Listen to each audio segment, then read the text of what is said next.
dhamaadaba aniga waxaan rabay habaryar ranjiif hal mar le inay la kulanto naamus ii sheeg bal yaa wad kuu siiyey eeda shiifaani qofkii la kulmaysay qofkii kale maxaa kaa galay si aad u daawato dhammaan musalsalaadka ku baxa af Soomaaliga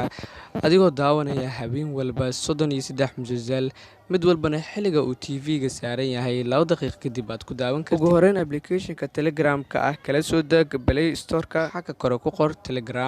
Telegram markaad soo dejisato kadib app-ka waa soo dejisanaysaa numberkaaga caadiga ah ku samaysanaysaa sida WhatsApp-ka kale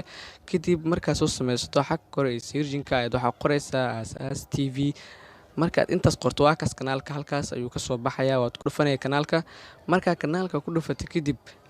waxa markaas kasii dooranaya qaybta hoose ee jointa marka halkaas taabato waad ku soo biirsalaadka ama aad arki weyso waxaad markaas sii taabanaysaa meelaha nambarada ku qoran yihiin ama nambarka shaashada saaran oo Telegram oo number ahaan waa seefanaysaa sida WhatsApp-ka camal marka qof ku dirsanayso kale